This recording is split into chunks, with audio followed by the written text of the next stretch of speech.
呢樣嘢對於我一個新手嚟講都係好吸引嘅，係我用16年嘅時間累積落嚟嘅嘢，今日你哋一下就已經係能夠拎得到咁樣。其實我覺得開店成功咧，其實我覺得貨係佔我哋成功原因嘅70%嘅，令到佢一隻廣告做咗17場嘅生意，令我個客戶槓桿，我要令到我用最少嘅時間得到最多嘅客戶，情況係爆單爆黐線嘅。我覺得我哋最嘅價值係令你用最快時間一步到位。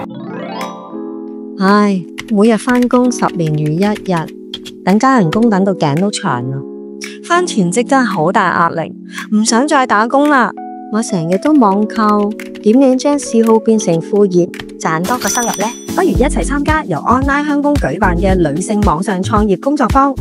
到時可以免費獲取網上創業成功要訣、